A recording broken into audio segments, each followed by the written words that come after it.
Hello friends, कैसे हैं आप सब। आप सभी का आपके अपनी YouTube channel sociology with Sangeeta में मैं संगीता स्वागत करती हूं। और इस चैनल के माध्यम से हम लोग सोशियोलॉजी के कम्पिटिटिव एग्जाम के प्रिपरेशन करते हैं, जिसके अंतर्गत आपको यूट्यूब पे डेली 2 क्लासेस मिलती हैं।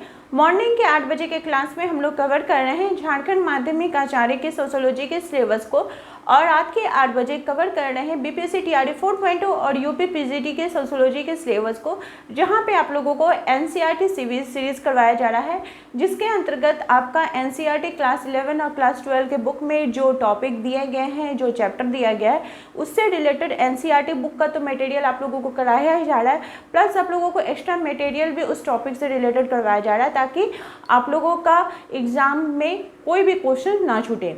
और वैसे स्टूडेंट जो पेड ग्रुप से ज्वाइन होना चाहते हैं, तो आप इस नंबर पे कांटेक्ट करके नोट्स को परचेस कर सकते हैं।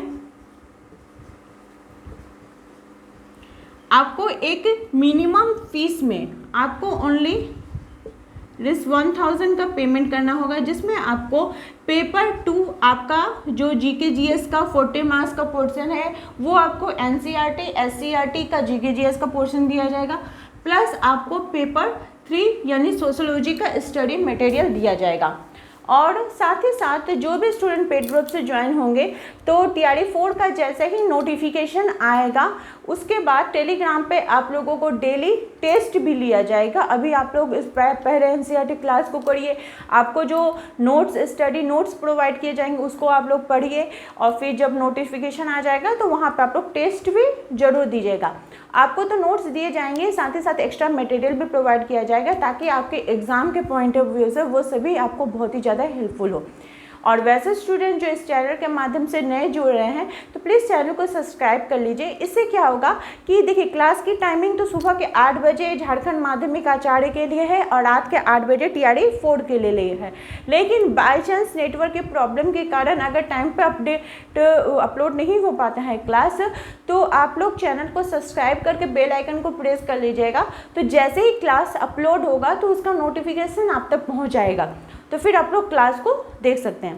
तो देखिए, हम लोग एनसीईआरटी सीरीज़ कर रहे थे, जिसके अंतर्गत हम लोगों ने क्या क्या देखा था। समाजशास्त्र का परिचय, समाजशास्त्र क्लास 11 भाग 1 का समाजशास्त्र एवं समाज, समाजशास्त्र में प्रयुक्त सेकंड चैप्टर था समाजशास्त्र में प्रयुक्त शब्दावली, संकल्पनाएं एवं उनका उपयोग देख चुके थे। आज हम लोग देखेंगे सामाजिक संस्थाओं को समझना। हम लोग शब्दावली तक पर देख लेते, जिसके अंतर्गत जाति, वर्ग, ये सभी को देखे थे। आज हम लोग देखेंगे सामाजिक संस्थाओं को समझना। आज का हमारा 3rd चैप्टर है। ये एनसीईआरटी क्लास 11 का है। आपका ये एनसीईआरटी क्लास 11 चल रहा है, जिसके अंतर्गत जो चैप्टर नंबर 3 है, सामाजिक संस्थाओं को समझना। सामाजिक संस्थाओं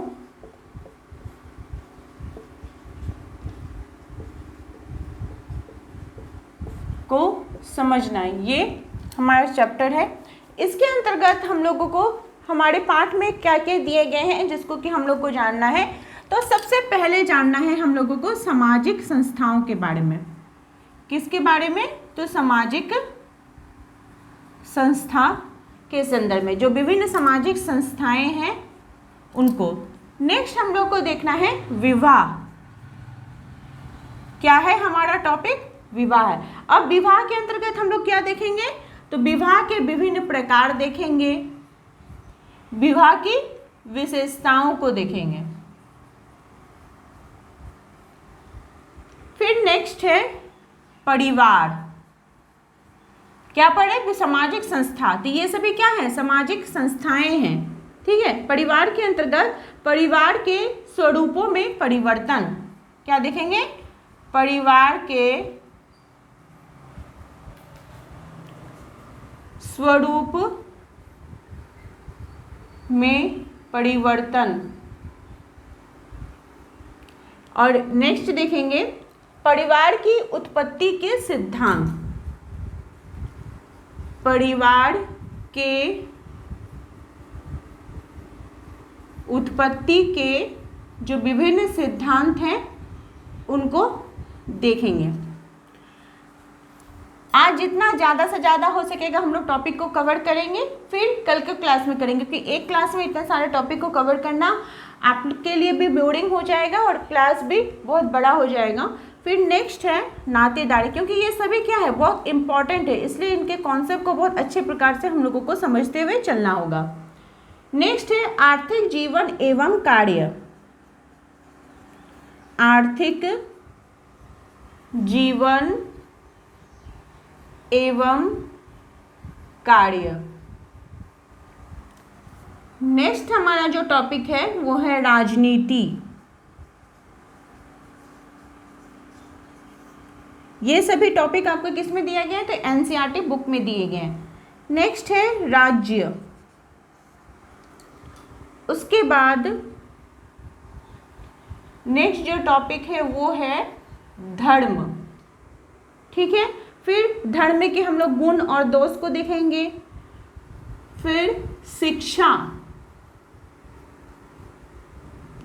उसके बाद नेक्स्ट है शक्ति, क्या देखेंगे, शक्ति। तो शक्ति की जो विभिन्न विशेषताएं हैं उसको देखते हुए चलेंगे, और उसके बाद सत्ता, क्या है, सत्ता। तो सत्ता के जो विभिन्न प्रकार हैं, सत्ता की विशेषताएं हैं, उसको देखना है। यानी आपका जो सामाजिक संस्थाओं को समझ रहा है, इसके अंतर्गत कितने टोटल टॉपिक दिए गए हैं, तो 1 2 3 4 5 6 7 8 9 10 11। तो इसको हम लोग 2 क्लासेस में कवर करेंगे, ठीक है। तो सबसे पहले हम लोग समझते हैं कि सामाजिक संस्था आखिर क्या होता है। क्या समझते हैं, सामाजिक संस्था। तो सामाजिक संस्था उसे कहा जाता है जो स्थापित या कम से कम कानून या प्रथा द्वारा स्वीकृत नियमों के अनुसार कार्य करती है। कोई भी जो संस्था होती है तो उसका अपना कोई स्वीकृत कानून होता होगा, कोई नियम होता होगा, और जिसके अनुसार वो सुचारू रूप से कार्य करती होगी, ठीक है। ये व्यक्ति पर प्रतिबंध भी लगाती है, साथ ही अवसर भी प्रदान करती है। सामाजिक संस्थाएं सामाजिक आवश्यकताओं को पूरा करने के लिए विद्यमान होती हैं। सामाजिक संस्था क्या होती हैं, जो हम मनुष्य की जो नीड है, हमारी जो आवश्यकताएं हैं, वो कौन पूरा करता है, तो सामाजिक संस्थाएं करती हैं। इसका अगर प्रकारवादी दृष्टि देखें तो बोल रहा है कि एक प्रकारवादी दृष्टि सामाजिक संस्थाओं को सामाजिक मानक, आस्थाओं, मूल्य और समाज की आवश्यकताओं को पूरा करने के लिए निर्मित संबंधों की भूमिका के जटिल ताने बाने के रूप में देखती हैं। हम जो सोसाइटी के अंतर्गत रहते हैं, हम जो धर्म को फॉलो करते हैं, तो हमारे अपने रीति रिवाज, मानक, प्रथाएं होती हैं, उसको अच्छे प्रकार से चलाना, व्यक्ति के ऊपर अच्छे प्रकार से नियंत्रण हो, ये सभी चीज़ें कहाँ कौन देखता है, तो सामाजिक संस्थाएं देखती है। जैसे देखिए परिवार, छोटा बच्चा जन्म कहाँ लेता है, तो परिवार में रहता है। परिवार के अंतर्गत जैसे उसका सामाजिकरण हो, समाज के अंतर्गत रह के वो विभिन्न व्यक्तियों के साथ जैसे वो अच्छे प्रकार से व्यवहार करे, समाज के अंतर्गत सभ्य व्यक्ति बने, तो वो कहाँ पे सिखाया जाता है, परिवार में सिखाया जाता है। परिवार का अपना रीति रिवाज होता है, परंपरा होता है, उसके अपने वैल्यूज़ होते हैं, और परिवार क्या है, तो एक प्रकार की सामाजिक संस्था है। आप इसको ऐसे समझ सकते हैं। तो सामाजिक संस्थाएं सामाजिक जरूरतों को पूरा करने के लिए विद्यमान होती हैं, और इस प्रकार समाज में हमें औपचारिक और अनौपचारिक सामाजिक संस्थाएं जो है वो देखने को मिलती हैं। दोनों प्रकार की ही आपको चीज़ें देखने को मिलेंगी। और वो रहा है कि परिवार व धर्म अनौपचारिक सामाजिक संस्था है। परिवार और धर्म क्या है, मैंने आपको जैसे अभी बताया कि परिवार क्या है, एक प्रकार की सामाजिक संस्था है, धर्म भी सामाजिक संस्था है, तो वो अनौपचारिक सामाजिक संस्था हो गए। और वही जो कानून और शिक्षा हो गया, ठीक है, ये आपका औपचारिक सामाजिक संस्था। तो इन दोनों के बीच आपको कभी भी मतलब अंतर करने के लिए और इसको कभी भी समझने के लिए आपको दिक्कत नहीं होगा। तो आप सामाजिक संस्था को समझ गए कि क्या होगा, ठीक है। नेक्स्ट जो हमारा टॉपिक है वो क्या है, विवाह, क्या है, जिसके अंतर्गत विवाह के प्रकारों को देखेंगे, विवाह के विशेषताओं को देखेंगे। देखिए मेरी पूरी कोशिश रहती है कि आपको मैं इतना इजी वे में बताऊं ताकि आपको आने वाले क्वेश्चंस को टैकल करने में कोई प्रॉब्लम ना हो। तो क्लास को आप लोग लास्ट तक जरूर देखें। तो नेक्स्ट क्या है, विवाह। विवाह शब्द जो है वो संस्कृत भाषा के उद्भव से निकला है। किससे निकला है, तो संस्कृत भाषा के उद्भव से निकला है, ठीक है, जिसका अर्थ होता है वधु को घर ले आना, घर ले जाना। उसका अर्थ क्या होता है, वधु को घर ले जाना। ये आप एक नया चीज पढ़े कि नहीं, कि विवाह शब्द जो है वो संस्कृत भाषा के उद्भव से निकला है। समाज के लिए ये अति आवश्यक संस्थाओं में विवाह समाज द्वारा मान्यता प्राप्त सामाजिक संस्था है। अब विवाह भी क्या है, सामाजिक संस्था है, क्योंकि हम लोग क्या पढ़ रहे हैं, सामाजिक संस्था को पढ़ रहे हैं, उसको समझने का प्रयास कर रहे हैं। तो विवाह भी क्या हो गया, सामाजिक संस्था, कोई प्रॉब्लम नहीं, ठीक है। तो ये क्या है, जिसका उद्देश्य क्या है, अनेकता का विलोपन करना है।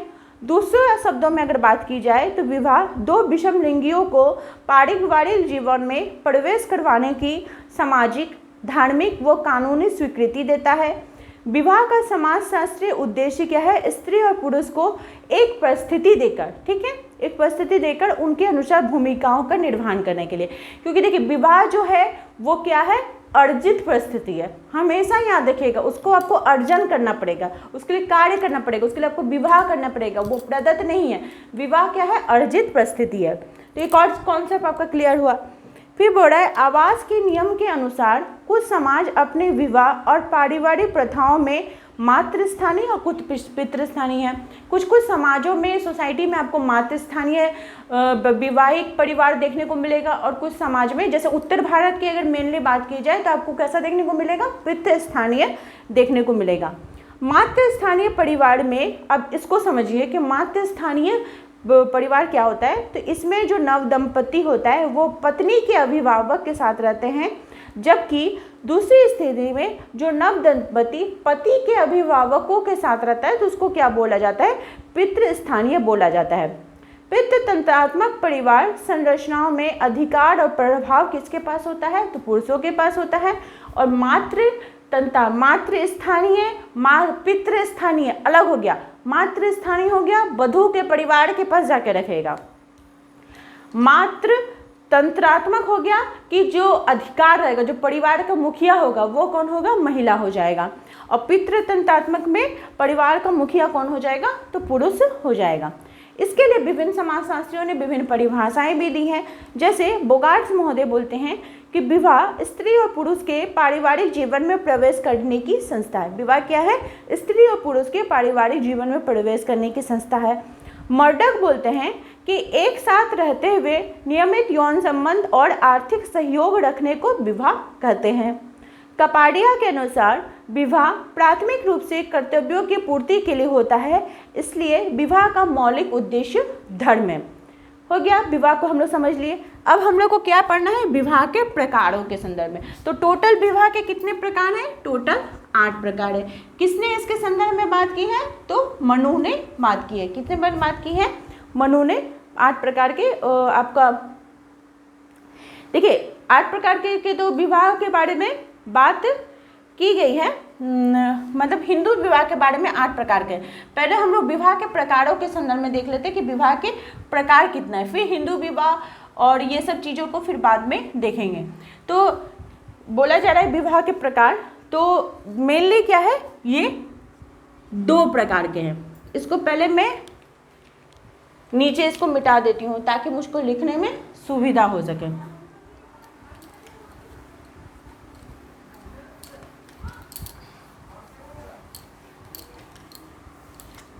विवाह के कितने प्रकार होते हैं, तो 2 प्रकार होते हैं। हम लोग यहाँ पे क्या देख रहे हैं, प्रकार।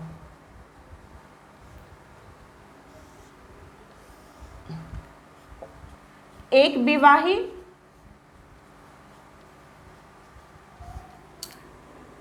और दूसरा क्या होता है, बहु विवाह।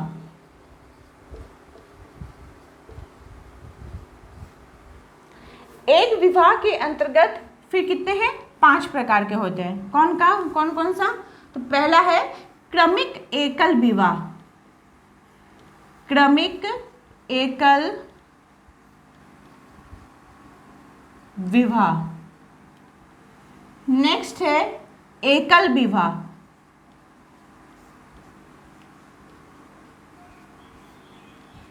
थर्ड नंबर है जोड़ा विवाह।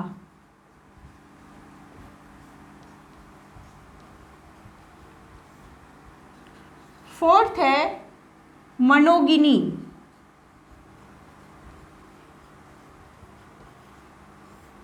और फिफ्थ है अस्थाई विवाह।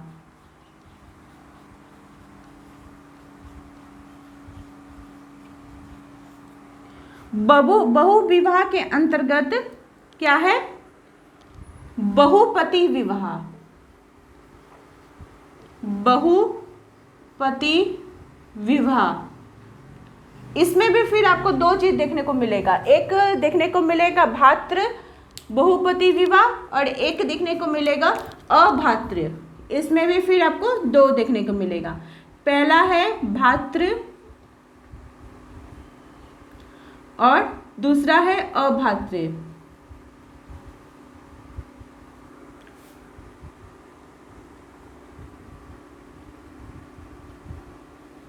जैसे भातृ बहुपति विवाह, जो द्रौपदी का विवाह था, 5 भाइयों के साथ जो विवाह हुआ था, वो भातृ बहुपति विवाह के अंतर्गत आएगा। आपका टीआरई 4 में आया हुआ क्वेश्चन है। फिर ये एक नंबर हो गया। दूसरा नंबर है बहुपत्नी विवाह।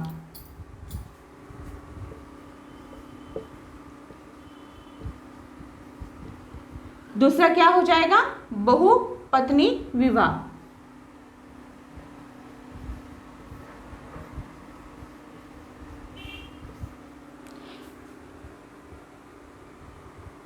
जिसमें सीमित और असीमित आएगा। ठीक है। तीसरा है द्विपत्नी विवाह।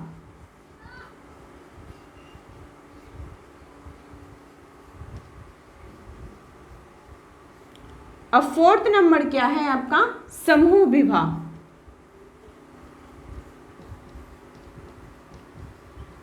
फोर्थ नंबर क्या है? समूह विवाह।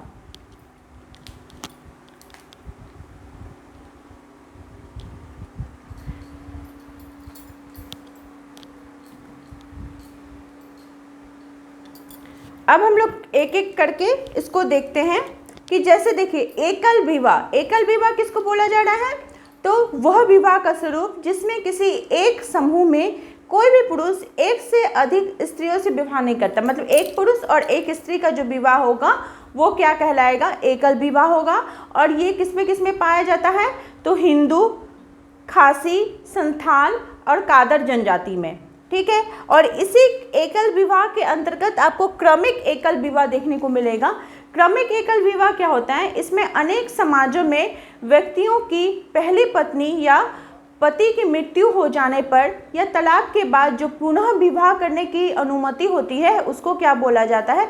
मतलब एक से अधिक पत्नी नहीं रख सकते हैं, लेकिन पहला पति या पत्नी अगर की मृत्यु हो जाती है उसके बाद अगर वो शादी करता है तो वो क्रमिक एकल विवाह कहलाएगा। ठीक है।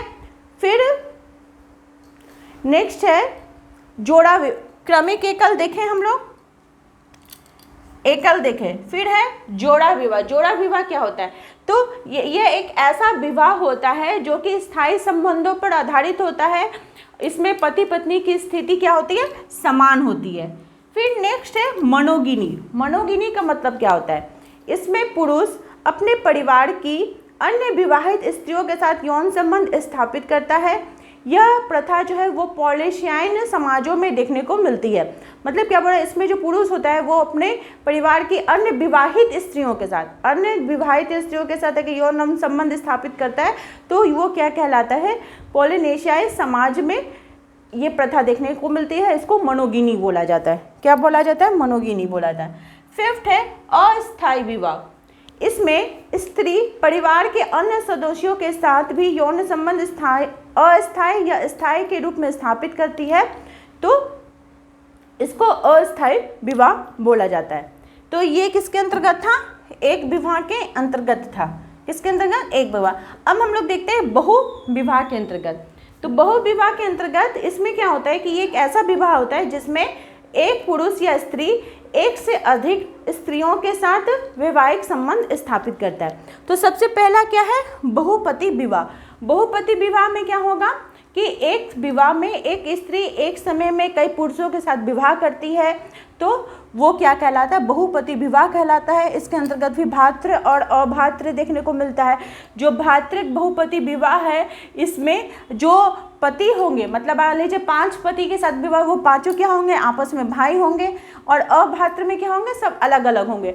तो भातृ बहुपति विवाह ये आपको कहाँ देखने को मिलती है, खस, टोडा, कोड़ो, नायर जनजाति में देखने को मिलती है। और अभातृक बहुपति विवाह वो भी आपको टोडा में कुछ कुछ देखने को मिलती है। ठीक है, फिर नेक्स्ट है आपका फिर बहुपत्नी विवाह।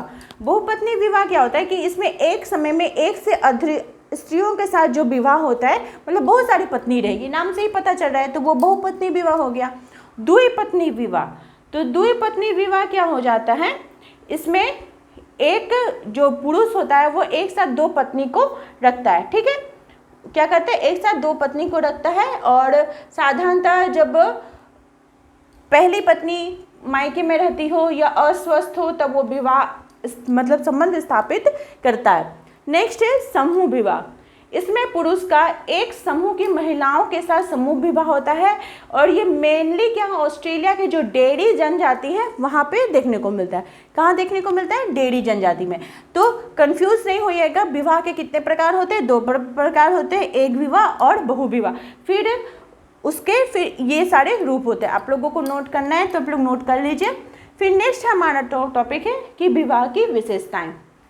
तो देखिए, विवाह क्या है, एक सार्वभौमिक सामाजिक संस्था है, बच्चों का लालन पालन व सामाजिकरण करता है, आर्थिक सहयोग प्रदान करता है, सामाजिक सुरक्षा देता है, संतानोत्पत्ति में वो काम करता है और एक संस्कृति को दूसरी संस्कृति में हस्तांतरण का काम करता है और 2 विषमलिंगियों का जो संबंध है वो विवाह के माध्यम से ही होता है। ठीक है, अब मान लीजिए ये तो विवाह का रूप हम लोग पढ़े, साथ ही साथ कुछ हम लोग को और एक्स्ट्रा भी पढ़ना होगा, जैसे अंतःविवाह। अंतःविवाह किसको कहते हैं, तो अंतःविवाह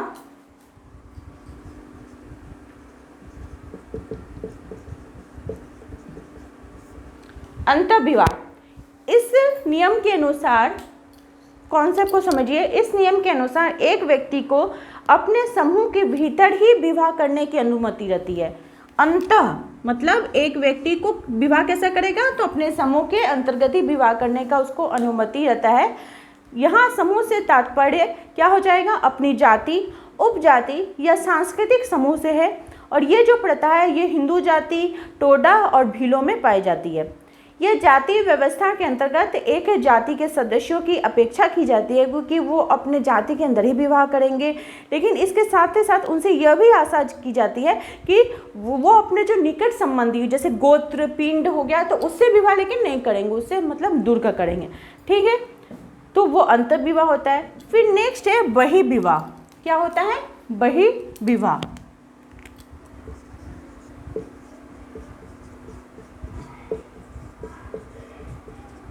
बहिर्विवाह तो नाम से ही पता चल रहा है, इसमें विवाह कैसा होगा कि एक व्यक्ति जिस समूह का सदस्य है उससे वो बाहर विवाह करेगा।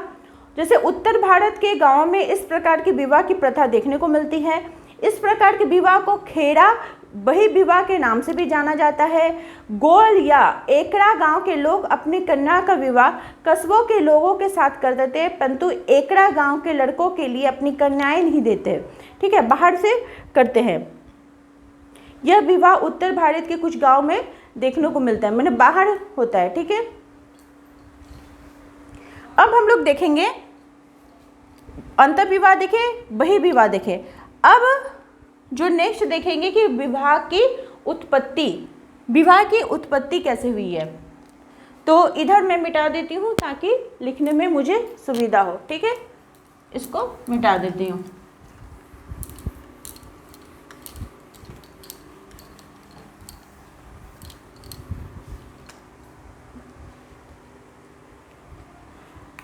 विवाह की उत्पत्ति,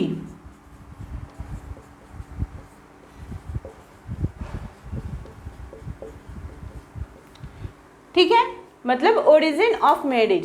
तो विवाह का शाब्दिक अर्थ क्या होता है, ये किससे निकला है, उद्धार से, संस्कृत शब्द उद्धार से निकला है, जिसका अर्थ होता है वधू को घर ले जाना। और इस संस्था में क्या होता है, जो इसकी जो वास्तविक व सटीक उत्पत्ति के बारे में बताना तो कठिन है, लेकिन फिर भी हर्बर्ट स्पेंसर ने अपना जो उद्विकास का सिद्धांत दिया था उसमें इसके प्रभावों के बारे में बात किए थे। और जो मार्गन महोदय हैं, कौन है, मार्गन, याद रखिएगा, मार्गन महोदय ने विवाह की उत्पत्ति के कितने स्तर बताए हैं, तो टोटल वो कितने स्तर बताए हैं, 5 स्तर बताए हैं। ठीक है, मार्गन महोदय ने विवाह की उत्पत्ति के 5 स्तर बताए हैं। कौन कौन सा है, पहला वो बात करते हैं रक्त संबंधी परिवार, रक्त संबंधी परिवार। दूसरा बात करते हैं समूह परिवार,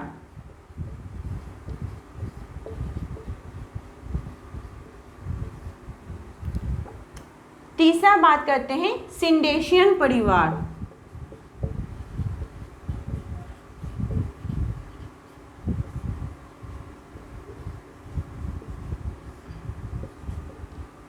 फोर्थ पितृसत्तात्मक परिवार,